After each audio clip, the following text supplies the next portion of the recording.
Praise the Lord. இந்த நம்ம YouTube சேனலை பார்க்குற ஒவ்வொரு பிள்ளைகளும் அறிந்து கொள்ள வேண்டிய ஒரு காரியம் என்னென்று சொன்னால், நம்முடைய வீடியோவில் உலகத்தில் வருகிற ரட்சிக்கப்பட்ட நம்முடைய வாழ்க்கையிலே பாடுகளும் வேதனைகளும் கஷ்டங்களும் நம்முடைய வாழ்க்கையிலே வருகிறது. அவைகளை நாம் எப்படி மேற்கொள்ள வேண்டும் என்பதை குறித்து தான் அநேக வீடியோக்களை நாங்கள் போட்டுட்ருக்குறோம். அது நமக்கு மிகவும் பிரயோஜனமாக இருக்கும். நீங்கள் கடைசி வரை இந்த வீடியோவை கேளுங்க, அநேகருக்கு அதை அறிமுகப்படுத்துங்க. அதனால் அநேக பிரயோஜனங்கள் நமக்கு உண்டு. வாழ்க்கையில் வருகிற எல்லா விதமான சஞ்சலங்களும் தவிப்புகளையும் நாம் எப்படி மீட்டுக்கொள்ள வேண்டும், நம்முடைய சைடில் இருந்து நாம் என்ன செய்ய வேண்டும் என்பதை குறித்து தான் நம்ம அந்த வீடியோவை போட்டுட்ருக்கோம். நீங்கள் அதை கேளுங்க. அதை கேட்டு அதன்படியாக நீங்கள் காரியங்களை செய்யும்போது நிச்சயமாய் அநேக ஆசீர்வாதங்களை நம்ம பெற முடியும் என்று சொல்லி நான் நம்புகிறேன். கர்த்தர் உங்களை ஆசீர்வதிப்பாராக. இந்த நாளிலும் பார்த்திங்கன்னா, யோவான் 14ஆம் அதிகாரம் 30வது வசனத்தில் ஒரு வசனத்தை பற்றி நம்ம தியானிக்கப் போகிறோம். இயேசு கிறிஸ்து சிலுவையில் அறையப்படுவதற்கு முன்பாக அவர் சொல்லுகிறார் சீஷர்களிடத்திலே, இந்த உலகத்தின் அதிபதி வருகிறான், அவனுக்கு என்னிடத்தில் ஒன்றுமில்லை என்று சொல்கிறான்.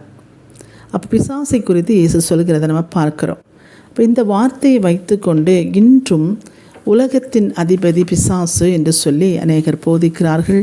நாமும் அப்படி தான் நினைத்து கொண்டிருக்கிறோம். அந்த உலகத்துக்கு அதிபதி பிசாசு அப்படின்னு சொல்லி நம்ம போதிக்கிறோம். ஆனால் இயேசு கிறிஸ்து தன் சிலுவையில் அறையப்படுவதற்கு முன்பாக பேசின அந்த வார்த்தை என்பதை நம்ம அதை கவனிக்கணும். பார்த்திங்கன்னா, முழு உலகமும் தேவனால் வார்த்தையாகிய இயேசுவை கொண்டு படைக்கப்பட்டது என்பதை நம்ம அறிந்திருக்கிறோம். கர்த்தராகிய இயேசு கிறிஸ்து மூலமாக இந்த உலகம் உண்டாக்கப்பட்டது. இந்த உலகத்தில் காணப்படும் மற்றும் காணப்படாத யாவற்றிற்கும் நம்முடைய கர்த்தராகிய இயேசு கிறிஸ்து தான் அதிபதியாய் இருக்கிறார். ஆனால் உலகம் உண்டான போது, பாவம் உலகத்திற்கு வந்தபோது, பாவம் உலகத்திற்கு எப்போ வந்ததுன்னா, ஆதாம் மூலமாய் உலகத்திற்கு பாவம் வந்தது. சாத்தான் மூலமாய், சர்ப்பம் மூலமாய் உலகத்திற்கு பாவம் வந்தது.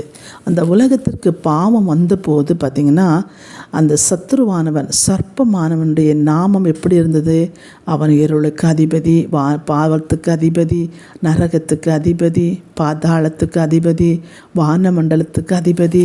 இப்படிப்பட்ட ஆளுகை கொஞ்சம் இடம், இருள், பாவம், இப்படிப்பட்டதுக்கு தான் அவன் அதிபதியாக இருந்தான். ஆனால் ஆதாம் பாவத்திலே விழுந்தபோது இந்த முழு உலகத்திற்கும் தன்னை அவன் அதிகாரி என்று சொல்லி அவன் அதை ஆளுகை செய்து கொண்டான். அதைத்தான் என்னுடைய கர்த்தராகிய இயேசு கிறிஸ்துவை 40 நாள் அவர் உபவாசம் இருக்கும்போது அங்கே போய் அவன் சோதித்தது. நீ இந்த உலகத்தை, நீ என்னை வணங்கினா அந்த உலகத்தை நான் உனக்கு தந்துடுவேன் அப்படின்னு சொல்லுவான். அப்போ இயேசு கிறிஸ்து அவருக்கு தெரியும், இதை உண்டாக்கினவர் யார், இதனுடைய அதிபதி யார், அந்த உலகத்தை நீங்கள் எப்படி பறித்து கொண்டா, எல்லாம் அவருக்கு தெரியும். ஆனாலும் இயேசுவிடத்திலேயே போய் அந்த கேள்வி கேட்குறான் பாருங்கள். அப்போ இப்போ பார்த்திங்கன்னா, அந்த உலகத்தின் சத்தான் மூலமாய், ஆதாம் மூலமாய் அவன் இந்த உலகத்திற்கு தன்னை அதிபதி ஆக்கி கொண்டிருக்கிறான் என்று சொல்லி நாம் அறிந்திருக்கிறோம். அவன் பாவத்தில் விழுந்தபோது சத்துரு இந்த உலகத்தை அவன் கைவசப்படுத்தி கொண்டான். ஆனால் அதுதான் எபிரேயர் 2ஆம் அதிகாரம் 14-15 பார்க்குறோம். அந்த உலகத்தின் அதிபதியாய் அவன் எடுத்துக்கொண்ட அந்த காரியத்தை, அதுதான் திறவுகோல் என்று சொல்கிறாங்க. அதாவது மரணத்திற்கும் பாதாளத்துக்கும் உரிய திறவுகோலை அவன் தன்னுடைய மரணத்தினாலே அழிக்கும்படிக்கு, உலகத்தை ஆளுகை செய்யும்படிக்கு, உலகத்தை மரணத்தினாலும் மரணத்திற்கும் பாதாளத்துக்கும் உலக ஜனங்களை கொண்டு போகும்படியாக இந்த உலகத்தின் அதிபதி என்கிற ஒரு அதிகாரத்தை அவன் எடுத்துக்கொண்டான். அதுதான் திறவுகோல் என்று சொல்கிறாங்க. மரணத்துக்கும் பாதாளத்துக்கும் ஒரு திறவுகோல் அப்படின்னு சொல்கிறாங்க. திறவுகோல் என்று சொன்னால் சாவி என்று அல்ல, அதிகாரம். அப்போ பிசாசானவனிட ஆதாமிடத்திலிருந்து அந்த அதிகாரத்தை பிசாசானவன் எடுத்துக்கொண்டான் என்பதை நம்ம எல்லோரும் அறிந்திருக்கிறோம். ஆனால் பார்த்திங்கன்னா, அது எப்படி நம்முடைய கர்த்தராகிய இயேசு கிறிஸ்து அதை தன்னுடைய தன் பக்கமாய், தேவன் பக்கமாய், இயேசு கிறிஸ்து பக்கமாய் அதை திருப்பி கொண்டார் என்று சொல்லி நீங்கள் பார்த்தீங்கன்னா, அப்போ அவை அந்த அதிகாரத்தை சத்துருவானவன் எடுத்தபடினால தான் இந்த உலகத்தை மீட்டெடுக்க மெசியா ஒருவர் வர வேண்டியதிருந்தது என்பதை நாம் அறிந்தோம். அந்த மெசியா வருகிறார் பாருங்கள். இதற்காக அந்த மெசியா உலகத்துக்கு வராரு. உலகத்தின் அதிபதியை மேற்கொள்ளும்படியாக, சாத்தானின் அதிகாரத்தை பிடுங்கும்படியாக, வானத்துக்கு ஏறுவேன், வானத்திற்கு மேலே வட்டமிடுவேன் என்று சொல்லி ஆகாய பிரபுவாகிய அந்த பிசாசானவனை ஜெயிக்கும்படியாகத்தான், அவனுடைய வலுசற்பமாகி அவனுடைய தலையை நசுக்கும்படியாகத்தான் நம்முடைய கர்த்தராகிய இயேசு கிறிஸ்து வெளிப்பட்டார். ஆதியாகமம் 3:13 15 நாம் வாசிக்கிறோம், அவன் தன் தலையை நசுக்குவார் என்று சொல்லி சர்ப்பத்தை குறித்து பேசுவதை பார்க்கிறோம். அப்போ ஆதாமுடைய அந்த பாவத்தினாலே பெற்றுக்கொண்ட அந்த உலகத்தின் அதிபதி என்கிற ஒரு பெயர் மகுடத்தை அவன் சூட்டி கொண்டிருந்தான். அந்த மகுடத்தை பிடுங்கும்படியாகத்தான் நம்முடைய கர்த்தராகிய இயேசு கிறிஸ்து உலகிற்கு வந்தார் என்பதை நாம் அறிந்திருக்கிறோம். அப்போ எப்படி என்ன செய்கிறார் பார்த்தீங்கன்னா, மத்தேயு 28:18 அவர் சிலுவையிலே பாடுகளைப்பட்டு வேதனைப்பட்டு சிலுவையிலே மரித்து அவர் உயிர்த்தெழுகிறார். உயிர்த்தெழும்போது சொல்கிறார் பாருங்கள், வானத்திலும் பூமியிலும் சகல அதிகாரம் எனக்கு கொடுக்கப்பட்டிருக்கிறது. இந்த வசனத்தை நீங்கள் வாசித்து பார்க்கணும். பார்த்தீங்கன்னா அவர் சொல்கிறார் பாருங்கள், அதிகாரம், இந்த பூமிக்குரிய அதிகாரம், மரணத்துக்கும் பாதாளத்துக்கும் உரிய அதிகாரம், ஜனங்களை மரணத்துக்கும் பாதாளத்துக்கும் அடிமையாக்கி வைக்கும்படியான ஒரு அதிகாரத்தை ஆதாமை ஏமாற்றி பறித்து கொண்ட அந்த உலகத்தின் அதிபதி என்கிற அந்த நாமத்தை கர்த்தராகிய இயேசு கிறிஸ்து சிலுவையிலே ஜெயிக்கும் போது, அதை நீங்கள் வாசிக்கும்போது பார்த்தீங்கன்னா கொலோசியர் 2:15 சொல்கிறது, துரைத்தனங்களையும் அதிகாரங்களையும் முடிந்து கொண்டு வெளியரங்கமான கோலமாக்கி அவைகளின் மேல் சிலுவையிலே வெற்றி சிறந்தார். எவைகளில் அநேக காரியங்கள் மேலே தேவன் உலகத்தில் உள்ள ஆதாம் எவையெல்லாம் தோற்றானோ எல்லா காரியங்களிலே அவர் வெற்றி சிறந்தார் என்று சொல்லி நம்ம வாசிக்கிறோம். எல்லா துரைத்தனங்கள், எல்லா அதிகாரங்கள் எல்லாவற்றையும் பிசாசிலிருந்து பிடித்து கொண்டு அவர் உயிர்த்தெழுந்தார். என்று கர்த்தராகிய இயேசு கிறிஸ்து உயிர்த்தெழுந்தாரோ அப்பொழுது அவனுடைய அந்த அதிபதி, அந்த அதிகாரம், அந்த துரைத்தனம் எல்லாவற்றையும் நம்முடைய தேவனாகிய கர்த்தர் பிடுங்கி கொண்டார். அதான் அவர் சொல்கிறாரு மத்தேயு 28:18 உயிர்த்தெழுந்த பிறகு, உயிர்த்தெழுவதற்கு முன்பாக சொல்கிறாரு இந்த உலகத்தின் அதிபதி வருகிறான் என்று சொல்லி. ஆனால் உயிர்த்தெழுந்த பின்பு இயேசு என்ன சொல்கிறாரு, வானத்திலும் பூமியிலும் சகல அதிகாரம் எனக்கு கொடுக்கப்பட்டிருக்கிறது என்று சொல்லி நம்ம வாசிக்கிறோம். அது மாத்திரமல்ல, வெளிப்படுத்தல் 1:18 என்ன சொல்கிறது, மரணத்திற்கும் பாதாளத்துக்கும் உரிய திறவுகோலை உடையவனாயிருக்கிறேன். நம்முடைய கர்த்தராகிய இயேசு கிறிஸ்து சத்துருவானன் வைத்திருந்த அந்த திறவுகோலை, மரணத்திற்கும் பாதாளத்துக்கும் உரிய திறவுகோலை சிலுவையிலே வெற்றி சிறக்கும் போது அவன் உலகத்தின் அதிபதி என்று சொல்லி கொண்டிருந்தானே, அந்த அதிகாரங்களை அவர் பிடுங்கி சிலுவையிலே அவன் தலையை நசுக்கி சிலுவையிலே அவர் வெற்றி சிறந்தார். அப்பொழுது மரணத்திற்கும் பாதாளத்துக்கு உரிய திறவுகோலை அவர் சாத்தானிடத்திலிருந்து பறித்து கொண்டார் என்று சொல்லி நம்ம வேதத்தில் வாசிக்கிறோம். பாருங்கள், மறுபடியும் சொல்கிறேன், திறவுகோல் என்பது சாவி அல்ல, அதிகாரம். அந்த அதிகாரத்தை அவன் ஏமாற்றி பறித்து கொண்ட அந்த அதிகாரத்தை நம்முடைய கர்த்தராகிய இயேசு கிறிஸ்து அவர் சாத்தானிடத்தில் பிடுங்கி கொண்டார். வெளிப்படுத்தல் 1:18 மறுபடியும் நான் சொல்கிறேன், அதனால் தான் அவர் சொல்கிறார், நான் மரணத்திற்கும் பாதாளத்துக்கும் ஒரு திறவுகோலை உடையவனாக இருக்கிறேன். சாத்தானிடத்தில் பறித்து கொண்டு வைத்திருந்ததை நம்முடைய கர்த்தராகிய இயேசு கிறிஸ்து எடுத்து கொண்டார். இப்பொழுதோ நம்முடைய தேவனாகிய கர்த்தர் தான் இந்த உலகத்தின் ராஜாவாக இருக்கிறார்.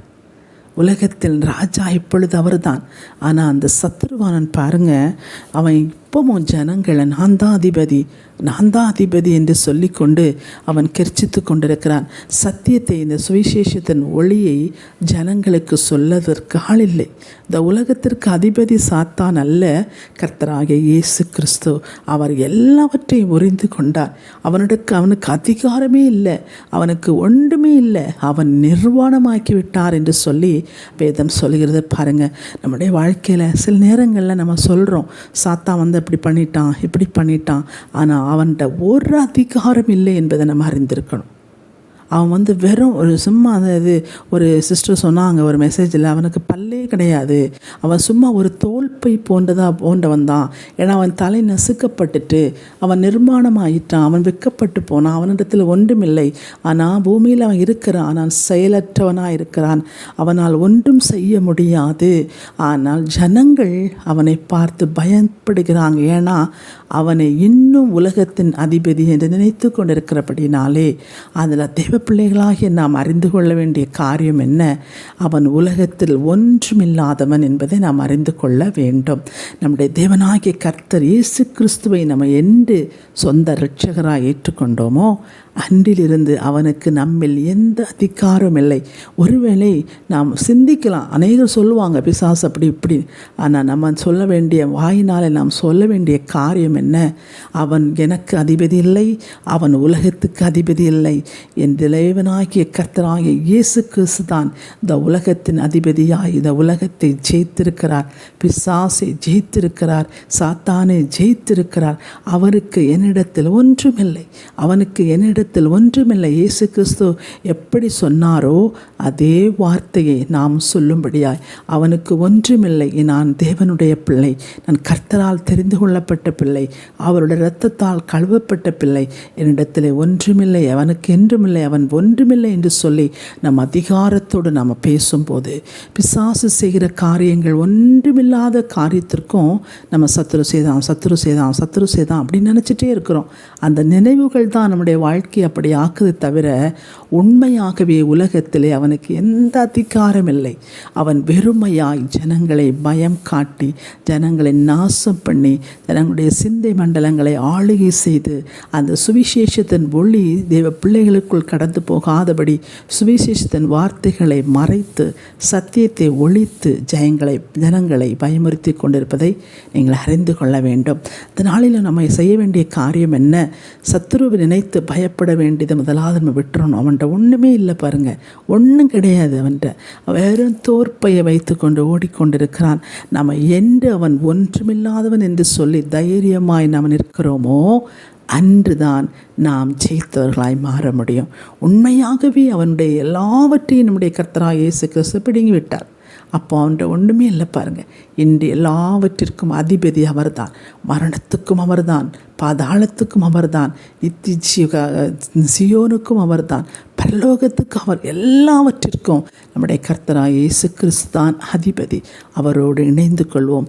சத்துருவானன் செய்கிற எந்த காரியங்களுக்கும் பயப்படாதபடி, அவன் என் தேவனாகிய கர்த்தர் நல்லவர், அவர் என்னில் இருக்கிறவர் பெரியவர். அவர் சொல்கிறார் பாருங்கள், நம்ம 1 யோவான் 4:4 வாசிக்கிறோம், உலகத்தில் இருக்கிறவனிலும் என்னில் இருக்கிறவர் பெரியவர். ஏன்னு சொன்னால் அவர் உலகத்தை ஜெயித்தவர். உலகத்தில் இருக்கிறவன் தோற்றவன், என்னுக்குள் இருக்கிறவர் பெரியவர். அவர் உலகத்தை ஜெயித்தவர், அவர் உலகத்தின் அதிபதி, அவர் பாதாளத்தை ஜெயித்தவர், அவர் மரணத்தை ஜெயித்தவர், என்னுடைய வாழ்க்கையை ஜெயிக்கும்படியாய் ஜீவனை கொடுத்தவர் என்று சொல்லி நாம் வாயினாலே அறிக்கை பண்ணி விசுவாசித்து அதன்படி நடப்போமானால், இப்படிப்பட்ட வார்த்தைகள் பாருங்கள், ஒரு பலன் கொள்கிற வார்த்தைகள் நம்ம பேசணும். ஒரு தைரியப்படுத்துகிற வார்த்தை நம்ம உள்ளத்தில் கவலை வரும்போது, எனக்குள் இருக்கிறவர் பெரியவர், எனக்குள் இருக்கிறவர் ஜெயித்தவர், நான் வாழ்க்கையில் ஜெயிக்கும்படியாய் ஜீவனை கொடுத்து அவர் ஜெயித்து எனக்கு பெற்று தந்திருக்கிறார் என்று சொல்லி நாம் தைரியமாய் பேசும்போது, கவலை வரும்போது, பாடுகள் வரும்போது, அவமானம் வரும்போது, அவைகளை நாம் ஒருபோதும் ஏற்றுக்கொள்ளக்கூடாது. இந்த அவமானம் எனக்குரியது அல்ல, என் நாயகனுக்காக அவமானத்தை சுமந்து என் தேவன் வெற்றி சிறந்திருக்கிறார். பிசாசு இந்த அவமானத்தினாலே என்னை தலைகுனிய வைக்கிறான் நினைத்திருக்கிறான். ஆனால் அவன் தோற்றவன், நான் அதை ஏற்றுக்கொள்வதில்லை. என் இயேசு எனக்குள் இருக்கிறார், நான் எழுந்து நிற்பேன் என்று சொல்கிற அந்த தைரியமான விசுவாசம் உள்ள வார்த்தைகளை நாம் பேச வேண்டும். அப்படியாய் பேசும்போது சத்துரு வெட்கப்பட்டு ஓடுவான், நாம் ஜெயிக்கிறவர்களாய் காணப்படும். விசுவாசம் பெரியது. அதுவும் அது மாத்திரமல்ல, அறிக்கை பண்ண வேண்டும். அது மாத்திரமல்ல, உண்மையாகவே என் தேவன் ஜெயித்தவர் என்று சொல்லி நம்ம நம்ப வேண்டும். இப்படிப்பட்ட காரியங்களை செய்யும்போது நம்முடைய வாழ்க்கையில் அவன் உலகத்துக்கு அதிபதி அல்ல, என் கர்த்தராகிய இயேசு கிறிஸ்துவை அதிபதி என்று நாம் நினைத்து அதை விசுவாசித்து அதன் நடப்போமானால் நம்முடைய வாழ்க்கையில் பெரிய மாற்றத்தை நாம் காண முடியும். கர்த்தர் தாமே உங்களை உங்களுடைய குடும்பங்களையும் நிறைவாய் ஆசீர்வதிப்பாராக. ஆமேன்.